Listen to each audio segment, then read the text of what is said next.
Faz o seguinte agora, feche seus olhos, bota a mão no seu coração, mas nessa hora você vai entrar na sua casa agora, com o teu espírito, amém? E nós vamos agora consagrar a nossa casa, declarar que no nome de Jesus, a nossa casa, a nossa família, ela pertence ao Senhor.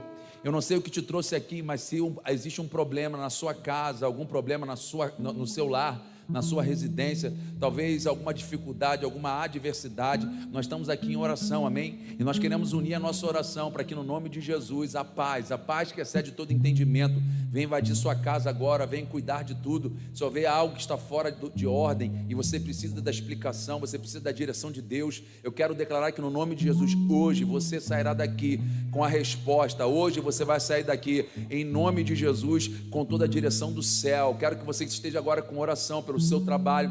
Se no teu trabalho você está precisando de uma direção, de um favor de Deus, oramos agora para que no nome de Jesus, cada homem e mulher que se encontra aqui, aquele que está em casa agora assistindo esse culto, também possa receber direção para o seu trabalho. Você que ainda não tem trabalho, você que está procurando um trabalho, um emprego, eu quero declarar que no nome de Jesus as portas sejam abertas para você, e que no nome de Jesus o favor de Deus venha. Você que está precisando de cura, se existe alguém que está aqui hoje precisando de cura, ou que veio buscar cura para alguém que não pôde estar aqui agora, nós declaramos agora que a cura venha alcançar aquele que ficou em casa, aquele que está em casa, aquele que está precisando, que no nome de Jesus vá agora o Espírito Santo e possa restaurar, possa curar essa pessoa que está enferma agora. Se você veio aqui buscando cura, nós queremos declarar que no nome de Jesus a cura já te alcançou, não importa qual seja o nível da enfermidade. Jesus Cristo, Mateus capítulo 8 nos deu a direção, que sobre ele levou as nossas dores e enfermidades. Por isso nós cremos que nós já estamos curados em nome de Jesus. Você tomou posse dessa palavra? Então diz amém. Glória a Deus, amém? Pode aplaudir a Jesus, aplauda ele, amém? Como faço toda quarta-feira, gosto muito de agradecer, né, por tudo aquilo que representa o nosso Café com Amor, amém? Agradecer a todos os irmãos que conseguem estar, os irmãos que passam, né, e estão indo trabalhar, mas sempre tem um prestígio de falar com a gente, né, tá lá agradecendo pelo Café com Amor. Quero dizer para vocês que é realmente assim algo muito, muito, muito favorável de Deus nós estarmos nesse café, e que você possa também estar com a gente, amém? Você que está até nos visitando, pastor, eu queria estar com vocês no café, pode vir, meu irmão. O que eu preciso levar? Traz o amor para estar com a gente aqui, servindo esse café, amém? Toda quarta-feira nós servimos cerca de 250 cafés, amém? E realmente é impactante a gente ver o favor de Deus. Quero agradecer a todos que estão aqui toda quarta-feira, e quero na próxima quarta-feira contar com você aqui servindo esse café, que certamente é abençoadíssimo, amém? Vamos lá, vamos para a palavra de Deus, amém? Nós estamos numa série de pregações, amém? Nós estamos falando aqui acerca dos choros de Davi. Já estão até no quarto, gente. Ah não, é porque eu coloquei os 4 choros de Davi, amém? Mas a Bíblia nos fala que existe pelo menos 7 choros de Davi, amém? Eu não sei se nós vamos terminar, fazer só o mês de maio, mas dependendo do que for, a gente continua junho também, falando aí do restante dos choros de Davi. E hoje nós vamos falar do terceiro choro de Davi, amém? Amém? Vamos falar do terceiro. O primeiro choro de Davi, vamos recapitular. O primeiro choro de Davi, quem lembra? Quem veio aqui no primeiro culto? Quem lembra do primeiro choro de Davi? Amém? Primeiro foi um choro de uma amizade, isso, Davi chorando pelo seu amigo Jonatas, amém? Segundo choro de Davi foi semana passada, amém? O choro sobre Ziclac, amém? Uma cidade que ele recebeu de presente, amém? Dos filisteus, e essa cidade ela foi atacada pelos amalequitas, amém? E Davi chorou porque ele tinha perdido sua família, tinha perdido seus bens, mas o Senhor o restaurou, amém? O Senhor o restaurou. Se você não veio semana passada, eu quero liberar essa palavra sobre a sua vida, sobre a sua casa, sobre a sua família, que uma unção de restauração venha sobre você também, e que no nome de Jesus levado, o Senhor Jesus, no nome dele nós cremos na restauração, amém? E hoje nós vamos falar sobre o terceiro choro de Davi. Abra a sua Bíblia em 1 Samuel capítulo 1, amém? Vamos ver quem vai ler? Amém? Eu quero que alguém me acompanhe em leitura, vamos lá, no nome de Jesus. Eu prometo que eu não vou falar para.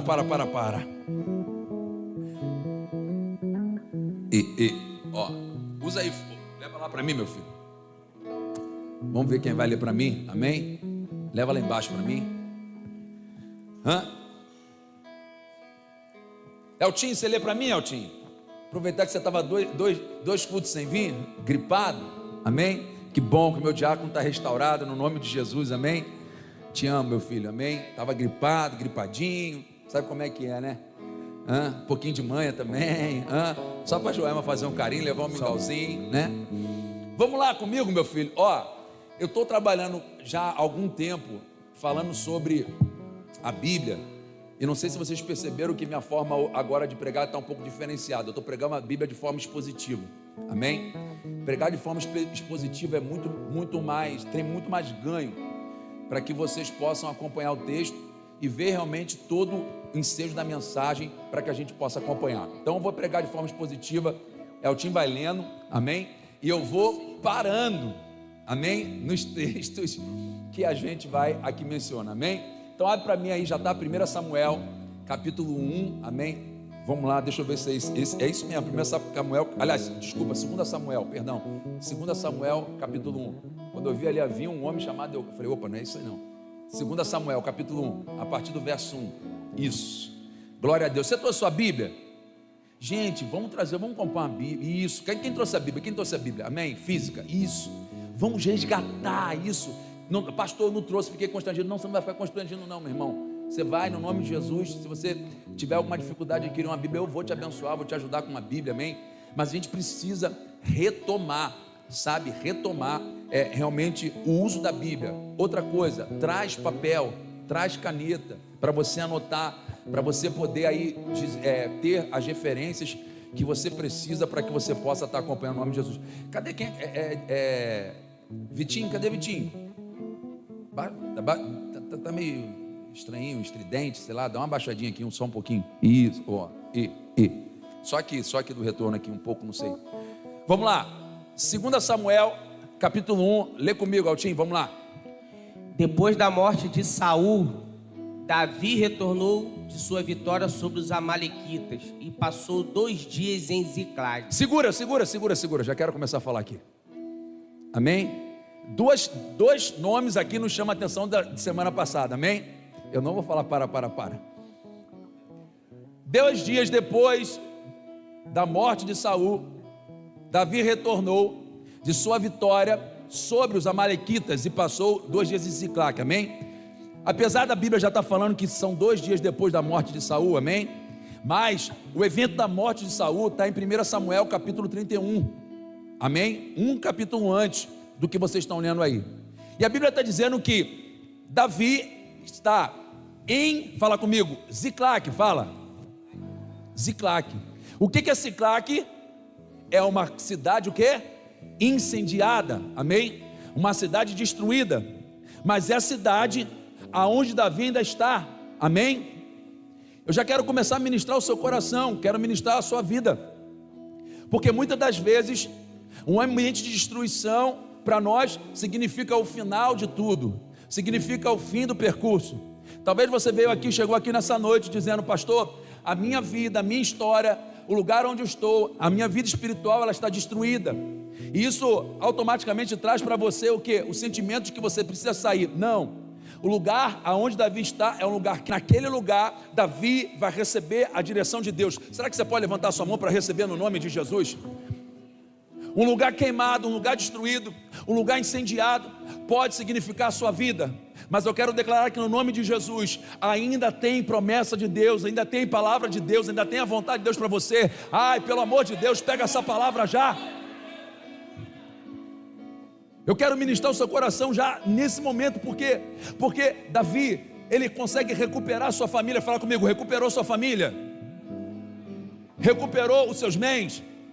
E sabe o que ele fez? Ele voltou para Ziclag, ele voltou para um lugar incendiado. Por quê? Porque a gente precisa entender uma coisa, não é o lugar que nos faz, somos nós que fazemos o lugar. Pega essa palavra no nome de Jesus, pega essa palavra no nome de Jesus. Escuta uma coisa, Deus tem levantado uma geração que vai fazer com que os lugares sejam transformados e não os lugares nos transformam. Nós somos agentes de transformação, e Davi sabia que aquele lugar era um lugar que Deus tinha dado para ele, um lugar que ele tinha recebido para um propósito dele. Por isso aquele lugar aparentemente estava destruído, mas Davi, estava com a palavra de Deus, e ele sabia que aquele lugar tinha promessa, e por isso ele podia reedificar aquele lugar. Ai meu Deus, será que tem alguém pegando essa palavra? Quando enfrentamos tempestades, quando enfrentamos lutas, nós pensamos o quê? Em sair do barco. O episódio que nós temos, Jesus, quando ele está chegando até o barco, quando eles veem que Jesus está vindo naquela tempestade, quando eles têm medo da chegada de Jesus, eles pensam em pular do barco. Escuta uma coisa, quando você encontrar o dia mau, o dia da adversidade, você não vai pular do barco. Olha para essa pessoa que está do teu lado e fala assim: você não vai pular do barco, você não vai desistir da jornada, você vai continuar. Sabe por quê? Porque você é alguém responsável em fazer com que esse barco chegue até o outro lugar. Você está pegando essa palavra? Olha para essa pessoa e fala assim: fica ligado, fica ligada, porque a palavra vai restaurar ministérios nessa noite, em nome de Jesus, em nome de Jesus. Você crê nisso? Aplauda Jesus, aplauda Jesus. Interessante a gente observar isso. Davi recupera a família, vai lá nos amalequitas, traz tudo que era dele, traz a família, traz tudo de volta. Mas o que acontece? Ele volta para Ziclague. Sabe qual é o grande problema nosso? Nós descartamos aquilo que está destruído.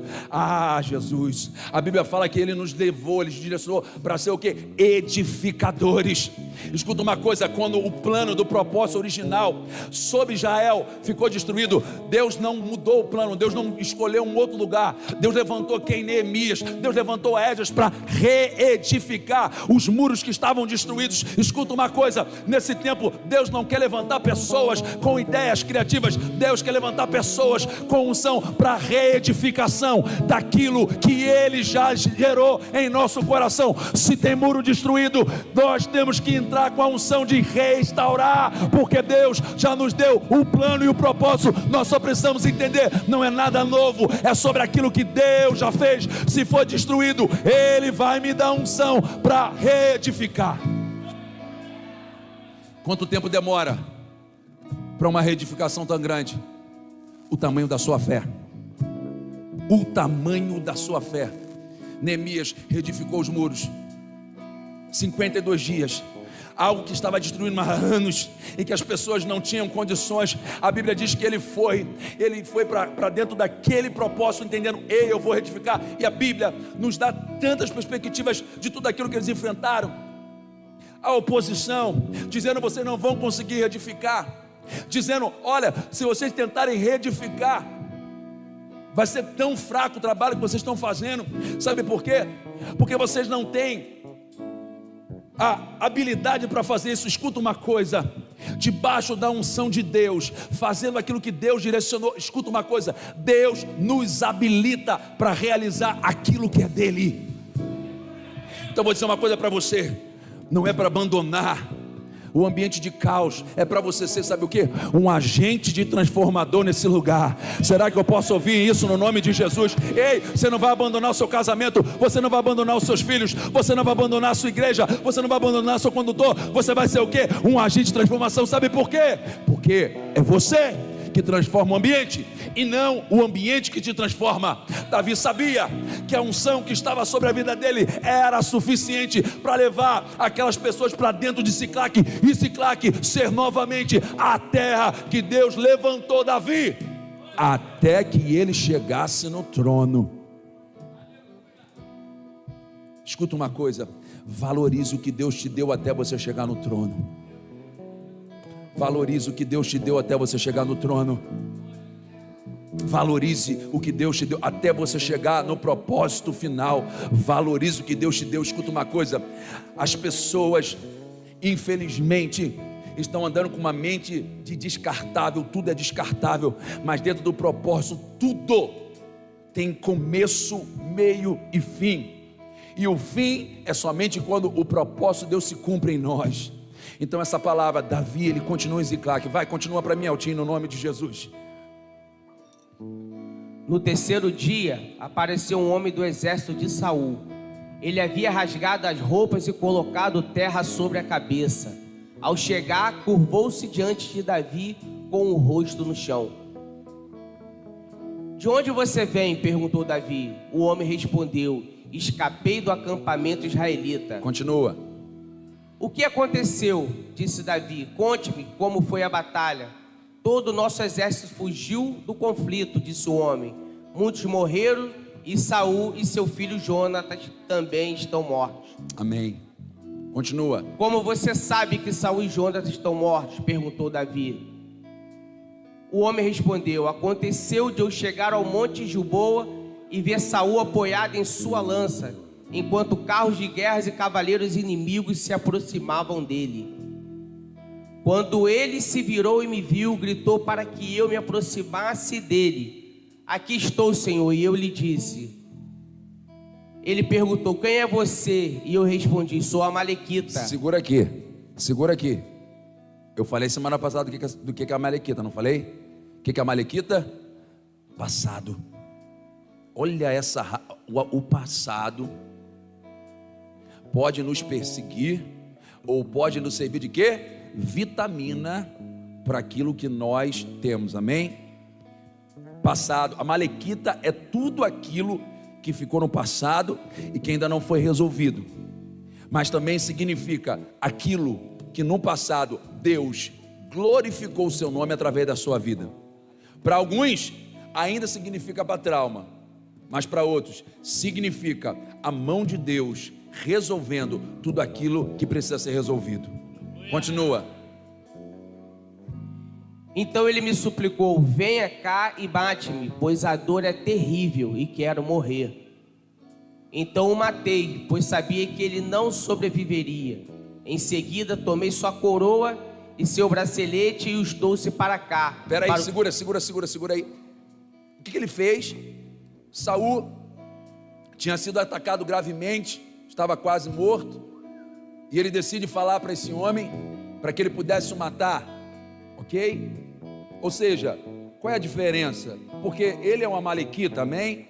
O outro era um filisteu. De qualquer jeito, era um povo que era contrário todos eles eram inimigos de Israel. E ele toma a coroa e ele toma o bracelete. O que significa coroa e um bracelete? Isso significa as duas principais peças que um rei utiliza. E esse amalequita, ele queria de alguma forma mostrar para Davi a um nível de fidelidade. Mas escuta uma coisa que eu já preciso ministrar a você: cuidado, porque a fidelidade vem muitas das vezes disfarçada com uma coisa chamada bajulação. Cuidado, cuidado. Vão querer te entregar aquilo que você ainda não está preparado para receber. Continua que a gente vai trabalhar isso. Quando ouviram a notícia, Davi e seus homens rasgaram as vestes. Lamentaram, choraram e jejuaram o dia todo por Saul e seu filho Jonatas, pelo exército do Senhor e pela nação de Israel. Segura aí. Davi está chorando, mas presta atenção para mim. Vamos lá, vamos pensar nesse texto. Nós lemos, no primeiro dia falamos da amizade sincera que Davi tinha com Jonatas, amém? Mas Davi era um inimigo. Aliás, Saul era o inimigo de Davi, amém? E Davi está chorando pela morte não só de Jonatas, mas a Bíblia está dizendo que Davi também está chorando pelo seu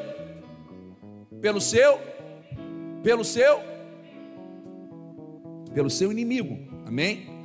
Por aquele que perseguiu ele durante 10 anos, repete comigo, 10 anos, não são 10 dias, não são 10 meses, não são 10 horas, são 10 anos, alguém perseguindo Davi, amém? E no dia que Davi recebe a notícia de que esse homem foi morto, Davi não faz um culto de ação de graças, Davi não manda uma mensagem de felicitação, dizendo: olha, que bom que o meu inimigo morreu. Davi nos ensina algo, que naquele momento o inimigo,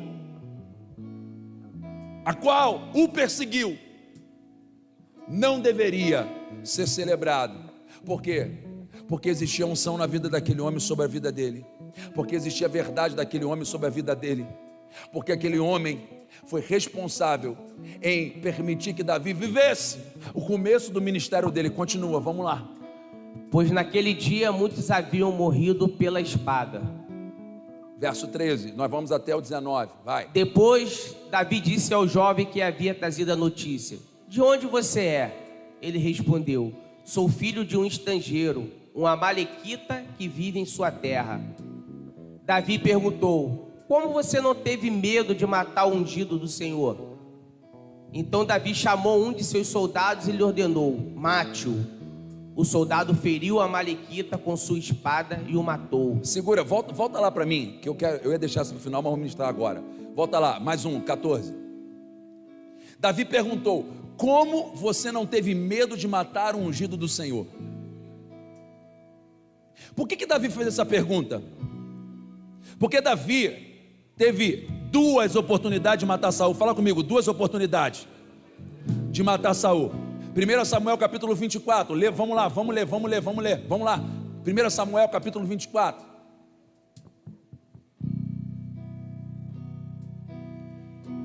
Depois que Saul voltou da luta contra os filisteus, foi informado de que Davi tinha ido para o deserto de En-Gedi. Então Saul escolheu 3.000 dos melhores soldados de todo Israel e foi à procura de Davi e seus homens perto das rochas, onde viviam cobras selvagens. No lugar onde a estrada passava por alguns currais, Saul entrou numa caverna para fazer suas necessidades. Aconteceu, porém, que Davi e seus homens estavam escondidos no fundo daquela mesma caverna. É sua oportunidade, disseram os homens de Davi para ele. Hoje o Senhor lhe diz: certamente entregarei o inimigo em suas mãos, para que faça com ele o que quiser. Para aqui, segura. Primeira oportunidade de Davi. Davi está sendo perseguido. Por quem? Seu inimigo. Por quem? A pessoa que queria acabar com a vida dele. E a Bíblia diz que Davi estava dentro da caverna, ou seja, Davi não foi para dentro da caverna atrás de Saul. Amém? Davi estava dentro da caverna com seus amigos, se escondendo de Saul. E a Bíblia diz que Saul, a primeira vez, né, é engraçado, mas ele foi lá para dar uma cagada, aliviar o ventre, dependendo da tradução, você vai ver aí, é uma coisa mais ou menos assim, e a gente não está aqui para falar, e vai ficar, foi isso. E quando ele entra dentro da caverna, você imagina, Davi, quando ele está dentro da caverna, ele vê aquele homem se aproximando, ele está quieto dentro da caverna, e ele vê aquele homem, o inimigo dele, se aproximando. Você imagina os guerreiros de Davi, que estavam fugindo com ele, de Saul, e agora Davi tendo que administrar um momento de tensão. Escuta uma coisa, tem hora que você não entende o propósito do plano de Deus na sua vida, mas administrar tensão é para quem vai sentar no trono, porque Deus, preste atenção, não vai botar qualquer um para sentar num trono. Por quê? Porque nem sempre a oportunidade significa, escuta aí, significa propósito. A gente está muito preso a uma coisa chamada, nem toda oportunidade vai de encontro ao seu propósito. E é isso que a igreja precisa entender. Nós precisamos caminhar com uma coisa chamada discernimento. Quando nós não temos discernimento, toda oportunidade é de Deus. E escuta uma coisa, quantas pessoas caminham aqui há 20, 30 anos na igreja e viu uma porta aberta e entrou, e a porta não era a porta de Deus. Sabe por quê? Porque você acha que toda oportunidade é de Deus para você, mas quando nós estamos caminhando dentro do propósito, nós sabemos inclusive que tem muitas portas abertas que nós não devemos entrar. Escute isso. Tudo conspirava ao favor de Davi o matar, mas Deus estava querendo um rei, não era um menino. Deus não queria mais um Saul sentado no trono, Deus queria um rei. Escute isso, você não está conseguindo administrar, então vou dizer uma coisa para você: você não vai ter condições de se assentar aonde Deus te prometeu. Mas pastor, Deus me prometeu? Sim, Deus prometeu. e continua prometendo. Agora, amadurecer é parte sua, amadurecer é parte sua, amadurecer é parte sua. A promessa é de Deus, a vida foi Deus que te deu. Agora você precisa entender que quem tem que amadurecer é você. A Bíblia diz que eles estão lá e falando, olha lá, volta, vai lá para o verso 15. Vai para o verso 15. Então Davi chamou dos seus soldados. Não, lá em 1 Samuel.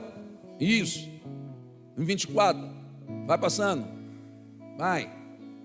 Não é no 15 não, volta agora, se foi demais. Volta, lá onde eu estava lendo. Havia um homem, não. Gente, isso embolou tudo. 1 Samuel, capítulo 24. Bota no 24. 1 Samuel, capítulo 24. Tá no, não é isso. Agora vai botando, volta no verso 10. Isso. Aí, ó. O rei, volta mais um. Volta, 9. Volta, 7. Volta. Aí, volta o 6. Volta o 5. Ali, isso, volta o 4. Olha lá o que é que os guerreiros Davi, é a sua oportunidade.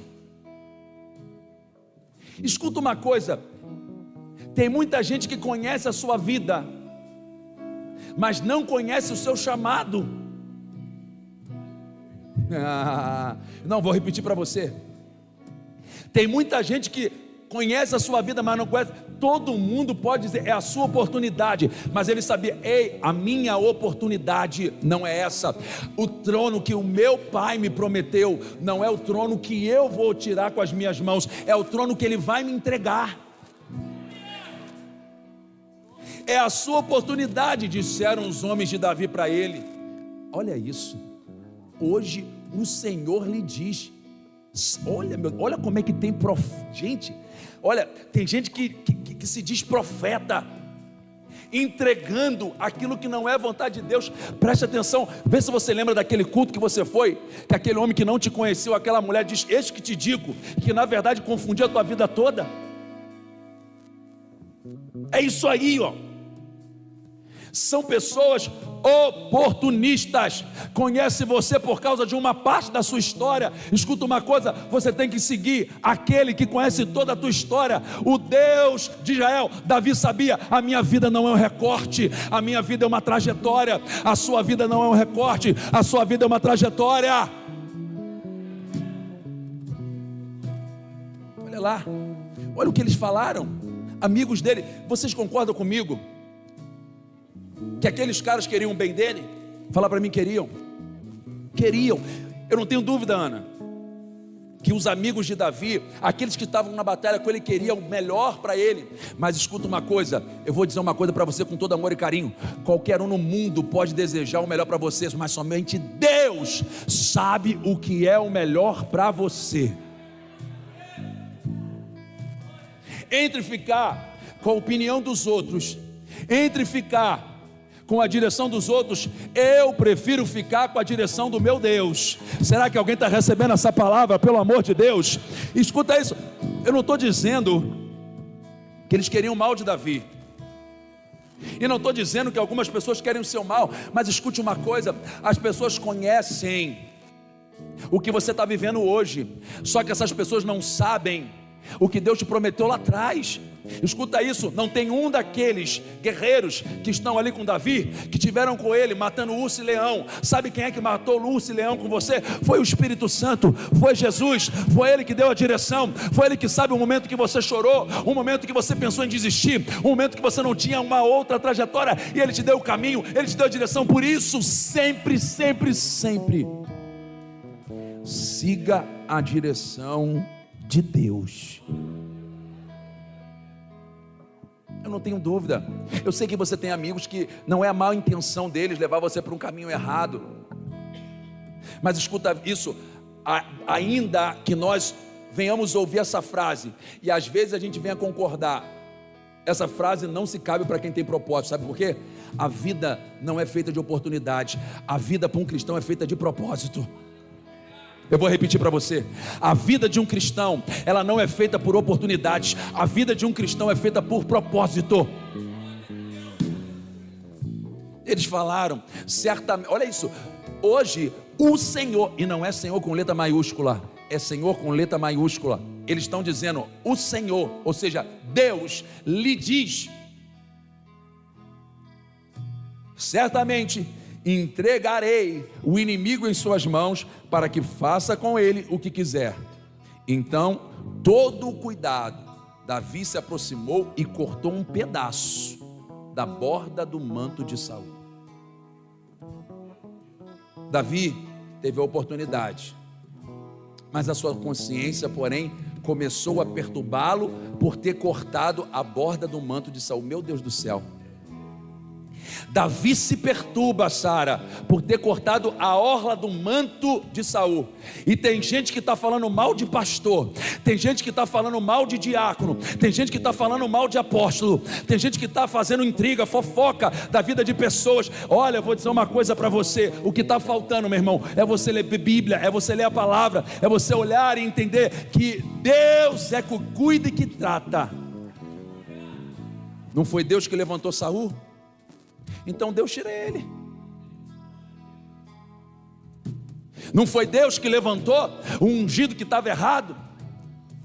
Não foi Deus que levantou aquele que estava naquele poder? Então, se Deus, escuta uma coisa, Deus não precisa da sua força, Deus não precisa da sua fofoca, Deus não precisa da sua intriga para diminuir ninguém. Deus é Deus. Então vou dizer uma coisa: cuide daquilo que você fala, porque o único prejudicado é você. O único prejudicado é você. Escuta, Ana, imagina só, a consciência do cara doeu, porque ele cortou a orla do manto. Eu não estou falando não, quantas vezes nós nos pegamos falando mal de pessoas, quantas das vezes nós nos passamos subjulgando a unção das pessoas, independente da pessoa ser pastor, mas às vezes a pessoa, no nível que ela está, nós falamos mal de pessoas. Precisamos aprender com Davi, que se essa pessoa ela tem uma direção de Deus, é Deus que vai tocar, é Deus que vai cuidar, e é Deus quem vai tratar. Amém?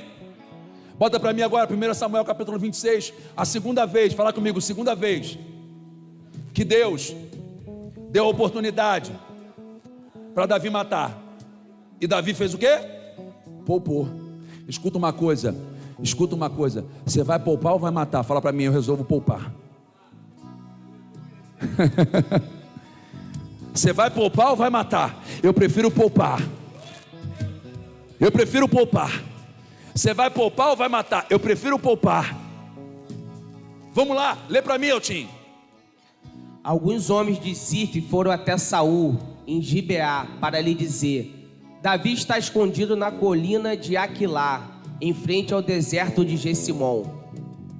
Então Saul escolheu 3.000 dos melhores soldados de Israel e saiu para perseguir Davi no deserto de Zif. Acampou à beira da estrada, ao lado da colina de Aquilá, junto ao deserto de Gessimon, onde Davi estava escondido. Quando Davi soube que Saul tinha vindo atrás dele no deserto, enviou espiões para confirmar a notícia de que Saul havia chegado. Então Davi foi ao acampamento de Saul para ver o que passava por lá.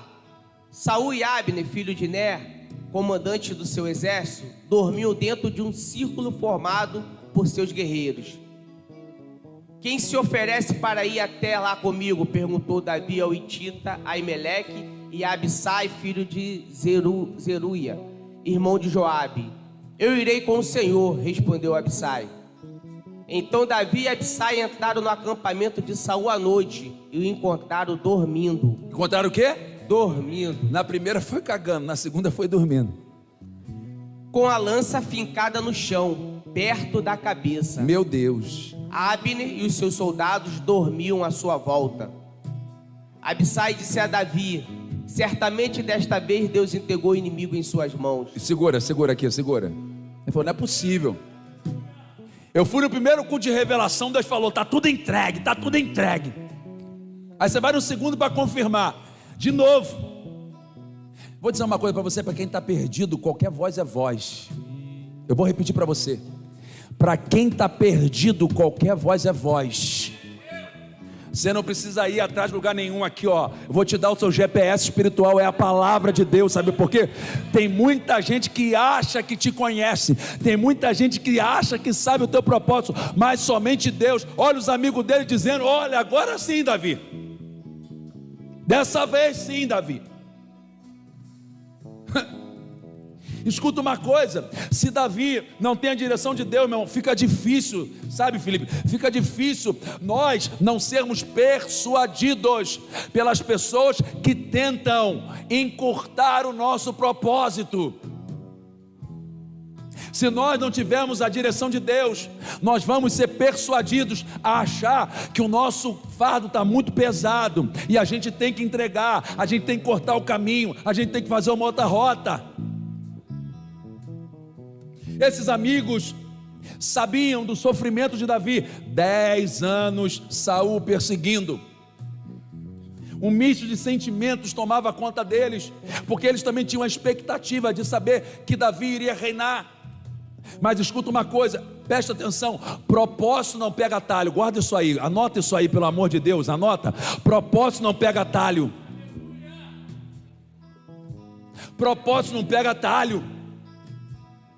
Tem que ir até o final. Ele vai dizer: olha, agora sim, certamente, não é possível, mais uma oportunidade. Deus está falando, Deus está dizendo, Deus está entregando. E se você não estiver ligado no propósito, se você não estiver entendendo o que Deus, se você deixar a sua carne falar por você, tem razão, é muito tempo sofrendo, é muito tempo passando por, e agora, olha Deus dando oportunidade, olha Deus. Se consultar todos os amigos, vão dizer: não, vai que é certo, vai que, porque não é possível. Agora Saul está dormindo, todo mundo dormindo, os sentinelas de Saul dormindo. Existem caminhos que parecem aos olhos de um homem bons, mas no final a gente percebe que é só destruição. E aí ele fala lá: certamente dessa vez Deus entregou o inimigo em suas mãos. Agora, olha isso. Agora deixe-me. Agora ele tem. Olha a sua estratégia. Davi talvez está com pena de matar Saul. Talvez lá na caverna ele não matou por causa de pena. Então vamos resolver o problema de Davi. Davi, não vai ter dor na sua consciência, não vai ter problema sobre você. Deixa que eu faço. Mas escuta uma coisa: quem foi chamado para uma posição além, ela não está vendo no natural, ela está vendo no sobrenatural. Tem horas que você vai ter a oportunidade de delegar as pessoas a fazerem aquilo que você deveria fazer, mas o que ele iria fazer, nem você e nem ele vai fazer, porque é Deus quem vai fazer. Vamos resolver o problema, Davi. Eu sei que você tem um verdadeiro apreço por Saul, até porque em dado momento você vê Davi falando, tanto que é nesse texto, quando você vai pegar a parte final, ele fala assim: Davi, meu filho, é você, Davi? Ele: sou eu. Por mais que Saul tivesse tomado por sentimento, por ter perdido o propósito, existiam momentos em que Saul entendia que aquele Davi era aquele que iria tomar o lugar dele, estar no lugar dele. E aí ele vai tentar ali, o amigo dele tenta falar assim: deixa que eu cravo na terra, você não vai nem sujar tua mão, eu resolvo o problema, Davi, você não precisa ficar. Aí ele fala, verso 29, verso 9, bota aí para mim, desse mesmo capítulo. Então Davi, não mate, disse Davi, ninguém será considerado inocente se tocar o ungido do Senhor. Volta lá para a leitura, lá em 2 Samuel capítulo 1, aonde Altinho parou, você lembra? 2 Samuel, isso, tá bem, o pessoal tá lá, vai lá, continua, Altinho. Verso 14. Davi perguntou: como você não teve medo de matar o ungido do Senhor? Segura só um minutinho, sabe por que Davi perguntou isso? Porque Davi tinha autoridade, competência, legalidade para fazer isso, mas ele não fez. Davi tinha legalidade e competência para fazer, Ana, mas ele não fez. Davi tinha legalidade, competência, autoridade para fazer, mas não fez. Porque, escuta uma coisa, tem coisas que não está sob autoridade, legalidade, competência, princípio não pode ser quebrado por autoridade nenhuma. Sabe qual é o princípio? Ninguém toca no ungido do Senhor. Sabe o que ele falou ali para aquele amalequita que chegou lá? Falou assim: meu amigo, você não conhece minha história não?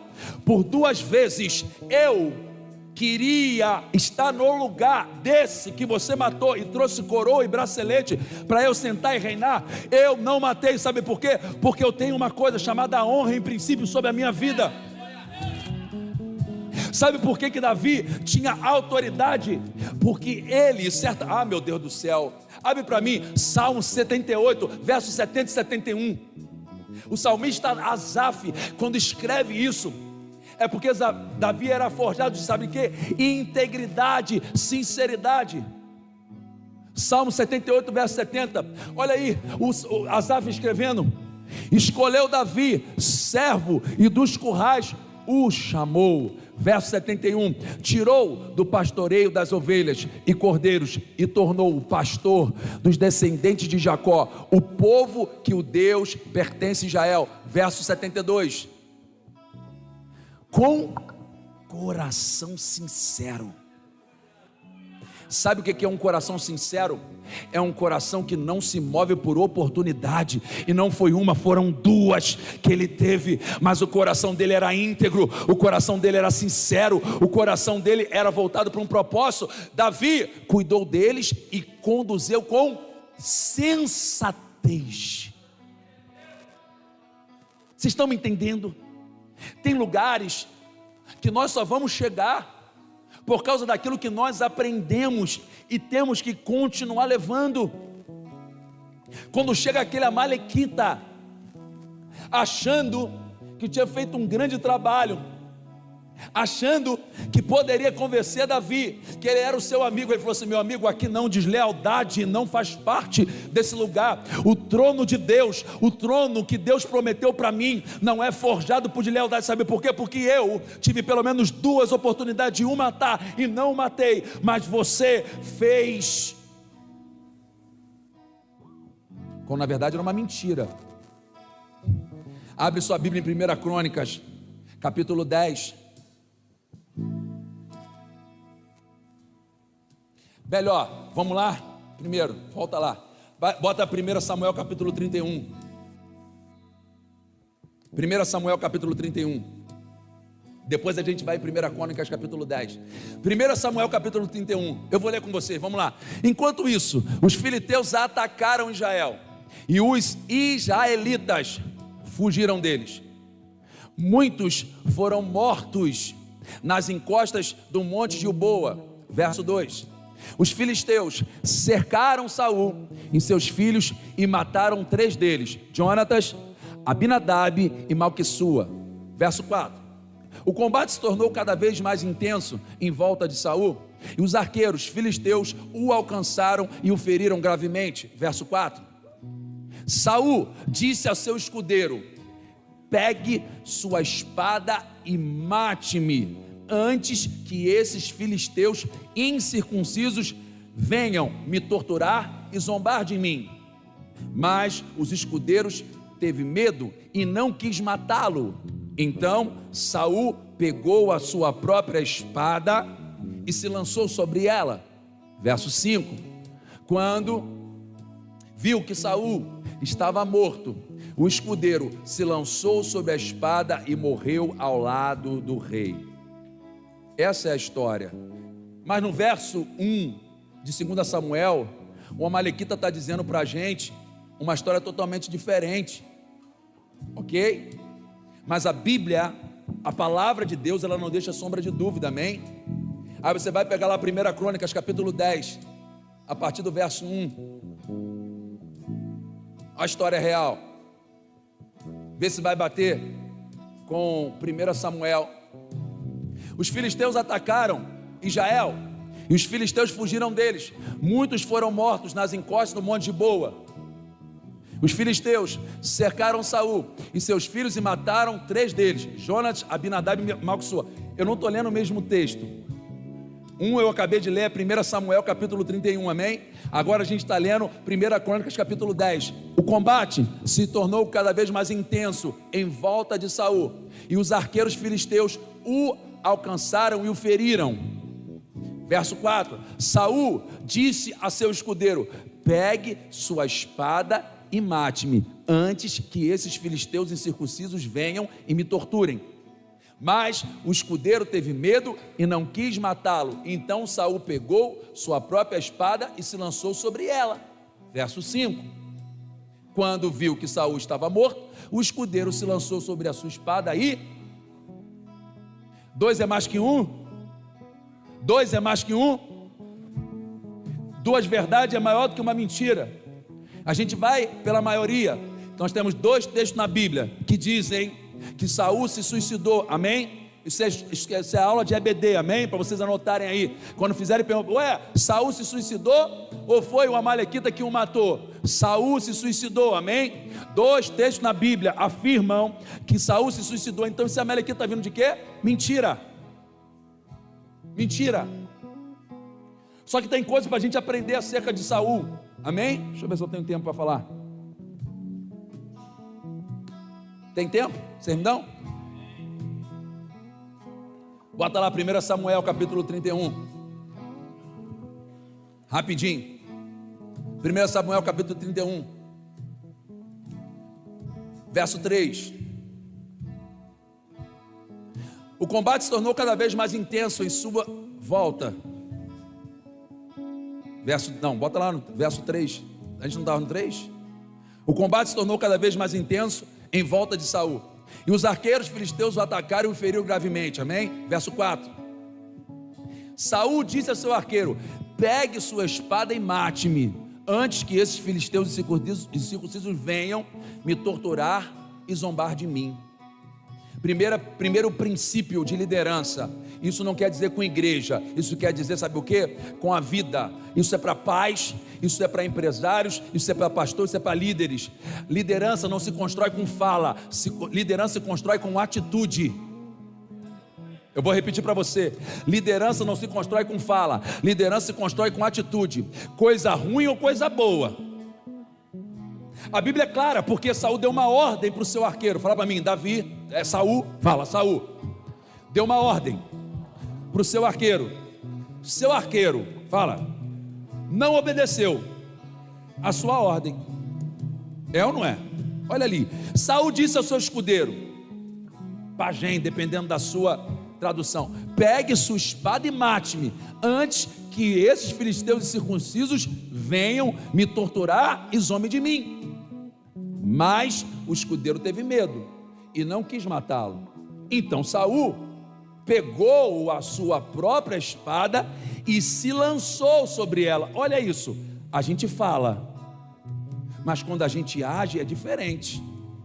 Coisa boa ou coisa ruim? Pergunto para você: ele matou ele quando ele mandou? Não. Mas o que ele fez? Saul se matou. O que o pajem fez? Se matou também. Vocês estão me entendendo? Princípio de liderança. Às vezes a fala não faz efeito, mas a atitude faz mais efeito. Sabe que o seu filho vai obedecer? Não é você batendo, não é você gritando, é você sendo. Sabe quando é que o seu condutor, sabe quando é que os ministros de louvor, sabe quando é que a liderança ela vai? Quando você for à frente fazendo. As coisas, elas são reverberadas dessa forma. Ou seja, a atitude, ela é mais do que a fala. Quer ver eu provar para vocês? Pega sua mão, esfrega. Esfrega bem esfregado. Isso, não é mandinga não, gente. Agora fecha assim os punhos, bem forte. Agora pega as 2 mãos e bota na sua testa. Você é testa?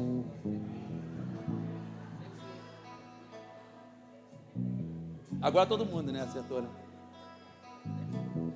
90% da igreja botou a mão aqui, ó. Sabe por quê? Eu falei testa e coloquei a mão aonde? No queixo. A gente fala para perdoar, mas não perdoa. A gente fala para amar, mas não ama.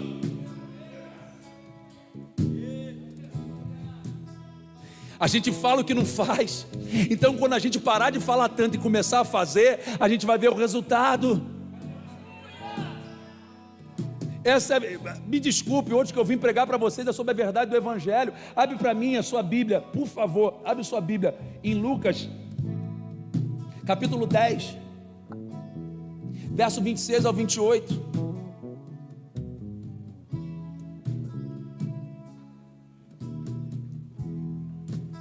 Jesus respondeu: o que diz a lei de Moisés? Como você entende? O homem respondeu: ame o seu próximo, ame o Senhor seu Deus de todo o coração, de toda a sua alma, de toda a sua força, de toda a sua mente. Ame o seu próximo. Só palavras. Só palavras.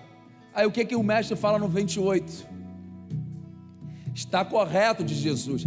Faça. Não, vou repetir para você entender, para você dar um glória a Deus, que você não quer dar, mas eu vou falar. Jesus fala o quê? Faça. Você está falando muito bem, você está sabendo e está decorando tudo da Bíblia. Agora faça isso e viverá.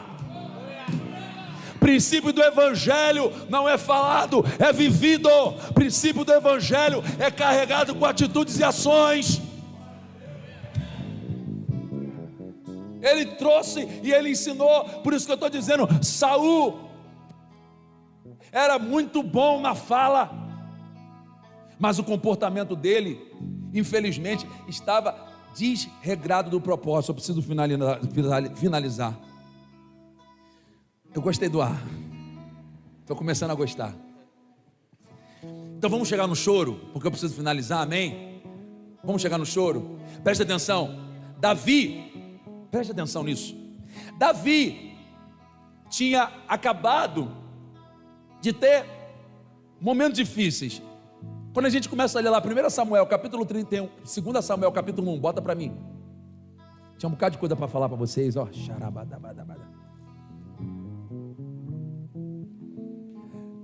Duas coisas. Davi primeiro está, claro, conseguiu recuperar sua família, conseguiu recuperar os seus bens, mas está com a casa toda desarrumada, tudo pegou fogo, não tinha lugar para morar. Que notícia difícil.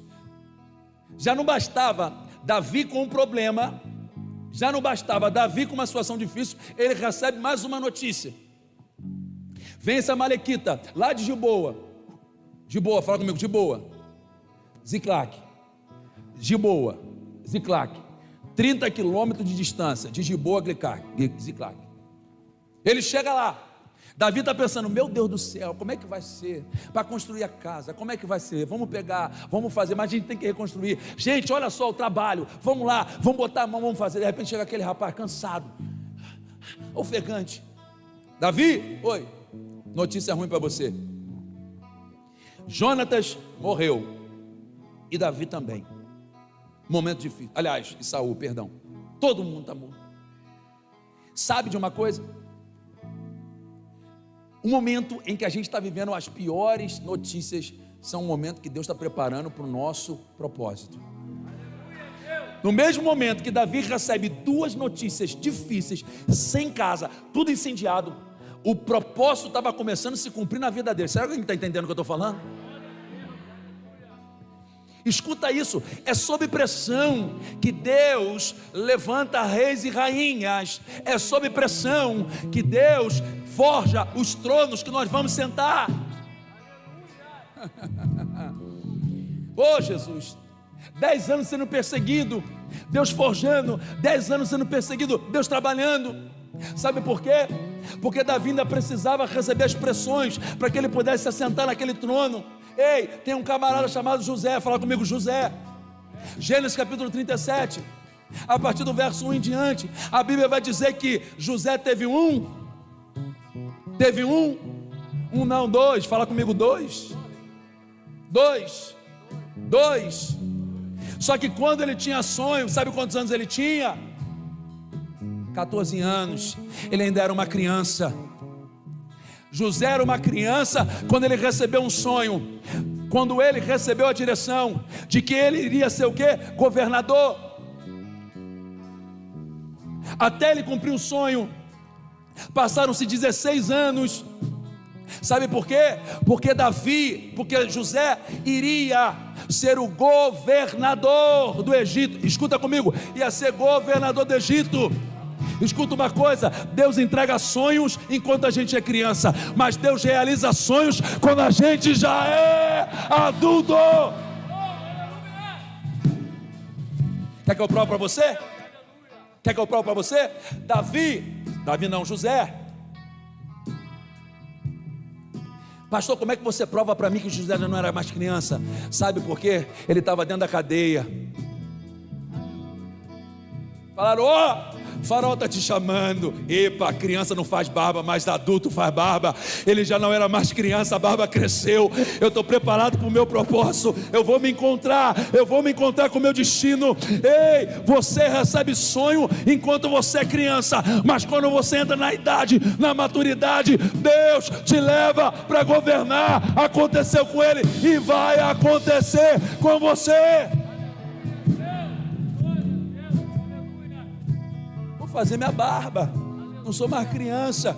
Escuta isso, enquanto você não amadurecer, não tem como você se assentar no lugar que Deus tem para você. É difícil entender, amém? Então tem nada a ver com Deus, tem a ver com as suas atitudes de maturidade. Vou me encontrar com Faraó. Eu não sou mais criança, eu já sou um adulto. O tempo passou, ele nem viu, a barba cresceu. Agora ele faz a barba e ele sabe, eu tenho que me vestir adequadamente. Criança, imagina só, ei, vai ver Faraó, ele vem de qualquer jeito, ele sai correndo. Não, peraí. Hein, Pedrão? Ninguém sabe, mas José está sabendo. Ninguém sabe, mas José está sabendo. Ele sente a unção, ele sente o sonho chegando, ele sente tudo aquilo que Deus tinha prometido para ele acontecendo. Escuta uma coisa, eu já falei sobre isso. Ei, José dorme uma noite na prisão, mas ele acorda de manhã, sabe aonde? No palácio. A barba cresceu, ele amadureceu. Como é que ele amadureceu, pastor? Sofrendo pressão, sendo perseguido pelos seus irmãos, sendo injuriado, sendo muitas das vezes perseguido por mentiras, mas ele estava maduro. Porque quando chamou ele fez a barba e foi se encontrar com o propósito dele. Sabe o que Davi estava passando? Era justamente por isso. Era justamente por esse propósito. Quando a gente olha dentro do texto, o forjar, ele se encontra nesse propósito. Posso ouvir um amém? Quero finalizar para vocês. Quero finalizar com vocês. A atitude de Davi, quando ele se encontra com o propósito da morte de Saul, é o que nós precisamos começar a forjar dentro do nosso coração. Abre sua Bíblia em Jó capítulo 42.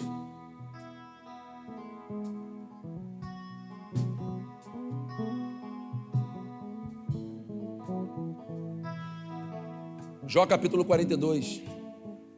Como é que a gente vai chegar no lugar onde Deus tem pra gente? Não é celebrando a morte dos nossos inimigos. Não é celebrando a dor dos nossos inimigos. A mensagem de hoje é sobre isso. O choro de Davi. Sabe qual foi?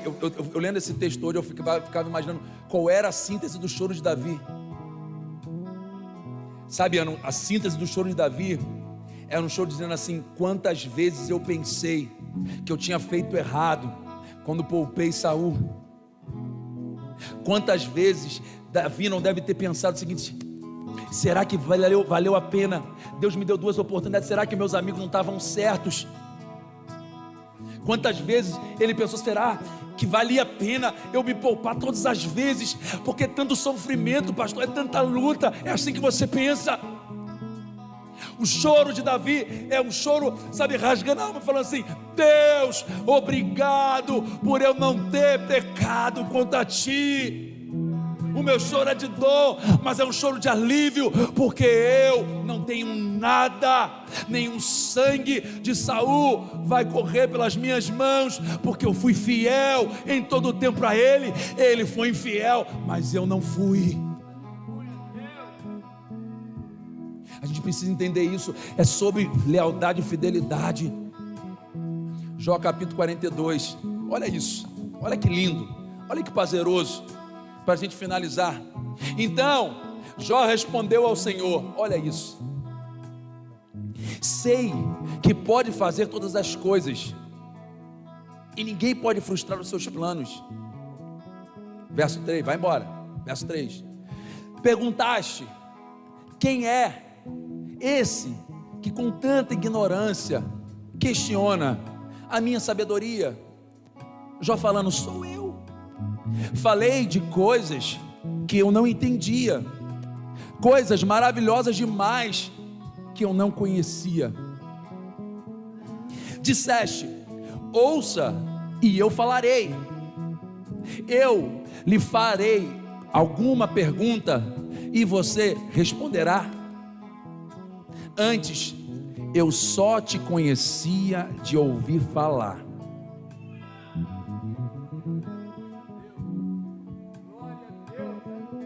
Vou falar para você, Davi só conhecia de ouvir falar, ainda que Deus tenha dado livramento, Deus tinha dado todas as coisas, mas agora Davi está vendo lá em Ziclac, lá naquela terra toda queimada, fumaça ainda subindo de escombros. Deus, escuta uma coisa, quando o propósito de Deus chegar na sua vida, pode ter certeza que não vai ser no palácio, vai ser no lugar aonde tiver os escombros. Aí ele fala, eu vi com meus próprios olhos. Verso 6: retiro tudo o que disse e me sento arrependido no pó e nas cinzas. Verso 7: depois que o Senhor terminou de falar com Jó, presta atenção, que isso é muito forte. Disse a Elifaz de Temã, olha só, meu Deus do céu, gente, Jó tinha uns amigos, que de amigos não tinham nada. Questionaram todo o tempo a vida de Jó, questionaram todo o tempo a intimidade que Jó tinha, questionaram todo o tempo a integridade de Jó. Mas Jó em nenhum momento se voltou contra os seus amigos. Ele pensou, o meu problema eu resolvo com Deus. Só que quando a gente para de tratar aqui, Deus trata lá. Posso ouvir um amém? Quando a gente para de tratar aqui, Deus trata lá. Aí Deus se vira para Elifaz e diz, estou muito irado com você e seus dois amigos, pois não falaram o que é certo a meu respeito, como fez o meu servo Jó. Por isso, meu Deus do céu, olha a honra de Deus. Por isso, peguem 7 novilhos e 7 carneiros, levem os animais a quem?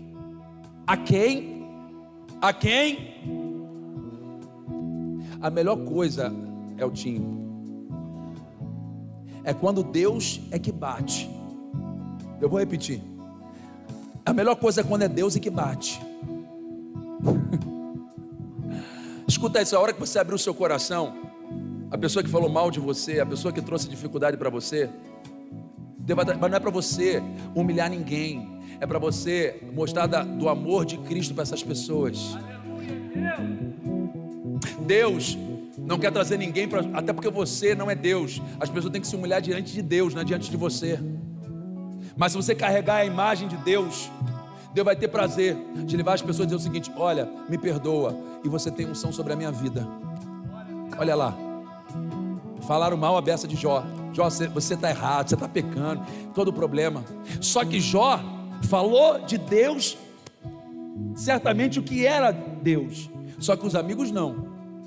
Os amigos, eles tinham teorias sobre Deus.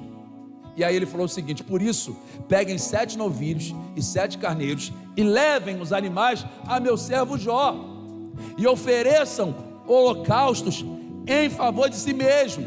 Olha o que fica mais interessante aqui. Você vai dar uma glória a Deus comigo, vai? Meu servo Jó, o que ele vai fazer? O que Jó vai fazer? Não, Jó vai botar na justiça. Não, Jó vai querer restituição. Não, Jó quer gabinete. Não, Jó quer... Não, oh Jesus, Deus está te dando unção para você ser um conciliador. Deus está forjando você para... meu Deus do céu, olha isso, Jó vai orar por você. Sabe por quê? Porque Jó não é como vocês. É difícil, mas é tão ruim quando você fala tudo de mal da pessoa e Deus fala assim: não, é Ele que vai orar de você, é Ele que vai orar por você. Jó, tem gente, meu irmão, que não vai conseguir ser abençoado, porque o orgulho ainda está no coração. E não tem jeito, meu. Não tem jeito, é Deus que escolhe, é Deus que trabalha, é Deus que trata. E Jó orará por vocês. É isso que é mais forte, gente, porque tem muita gente que ora um pelo outro, amém? Agora Deus está falando: e eu aceitarei, não, vou repetir, aceitarei a oração dele. Não tratarei vocês como merece, por causa da sua insensatez, pois não falaram o que é certo a meu respeito, como fez meu servo Jó. Verso 9: então ele faz de Temã, Bildade de Suá e Zofar de Naamá fizeram o que o Senhor havia ordenado, e o Senhor aceitou a oração de Jó. Verso 10: quando Jó orou por seus amigos, o Senhor o tornou o quê? Próspero. Escuta uma coisa: enquanto você está retendo essa oração, você não vai chegar no propósito de Deus. Ontem eu tive um sonho com uma família que já congregou comigo e que tentou fazer muito mal ao meu ministério. E ontem Deus falou para mim: liga para ele agora, liga para a família dele agora, vê se eles estão precisando de alguma coisa. Se não falou, se não quis, se quis ser orgulhoso ou não, mas Deus falou assim: o que eles precisarem, envia. Eu liguei, falei: Deus mandou eu dizer para vocês o que vocês estão precisando. Pastor, eu te amo, não estou precisando de nada não. Amém. Talvez foi eu que estava precisando. Não, eu que estava precisando. Mas enquanto a gente não orar, sabe, enquanto a gente não liberar o nosso coração, não tem como. A prosperidade, ela está retida. Por quê? Porque Deus nos deu algo. A igreja do Senhor, nós somos... meu Deus do céu, abre a sua Bíblia, eu só quero finalizar nisso aqui agora, rapidinho. Abre para mim, rapidinho. Mateus capítulo 5, versos 43 e 44. Eu fecho. Vocês ouviram o que foi dito? Ame o seu próximo e odeie o seu inimigo.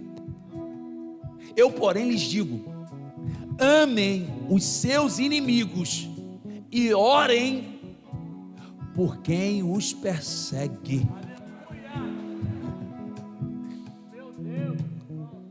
É sobre o Evangelho, não é sobre as minhas dores. É sobre o Evangelho, não é sobre as minhas causas. É sobre o Evangelho, não é sobre as minhas razões. Lucas capítulo 6, bota rapidinho aí, fica de pé para a gente finalizar. Lucas capítulo 6, verso 27 ao 35. 27 ao 35. Mas a vocês que me ouvem eu digo: amem os seus inimigos, façam o bem a quem os odeiam. Verso 28, vamos lá. Abençoem quem os amaldiçoa, orem por quem os maltratam. Verso 29, se alguém lhe der um tapa numa face, ofereça também a outra. Se alguém exigir de você a roupa do corpo, deixe que leve também a sua capa. dê a quem pedir, e quando tomarem suas coisas, não tente recuperá-las. Façam aos outros o que vocês desejam que lhe façam. Se vocês amam apenas aqueles que os amam, que mérito tem? Até os pecadores amam quem os ama. E se fazem o bem apenas aos que fazem o bem a vocês, que mérito tem? Até os pecadores agem desse modo. E se emprestarem dinheiro apenas aos que têm como devolver, que mérito tem? Até os pecadores emprestam a outros pecadores, na expectativa de receber tudo de volta. Portanto, amem seus inimigos, façam-lhe bem, emprestem a eles, sem esperar nada de volta. Então a recompensa que receberão do céu será grande, e estarão agindo de fato como filhos do Altíssimo, pois Ele é bondoso até mesmo com os ingratos e perversos. Se você recebe essa palavra, eu quero te pedir para aplaudir o nome do Senhor Jesus. Hoje é sobre entender sobre o choro de Davi, chorando pela morte do seu inimigo, chorando pela pessoa que mais ensinou ele a ser próximo de Deus. Escute isso. Sabe quem te ensina a ser próximo de Deus? São as adversidades. Sabe quem é que te ensina a ser próximo de Deus? Os seus perseguidores. Sabe quem é que te ensina a ser próximo de Deus? As calúnias, as difamações. É isso que te aproxima de Deus, é isso que te aproxima de Jesus. Por isso Jesus nos ensinou, por isso Jesus, ele veio replicando aquilo que Davi ministrou com a vida. E nós, como igreja, precisamos aprender, precisamos entender. O nosso choro será de emoção, porque tivemos todas as razões para destruir alguém, para fazer mal a alguém, para ser justificado, mas o Senhor é quem nos justifica. É o Senhor que nos faz sentar no trono, porque o trono que Ele nos dá é um trono de justiça. Um trono de justiça é aquele que tem aguardado aqueles que caminham retamente no Senhor. Se você crê nisso, dê um forte aplauso ao Senhor Jesus. Amém.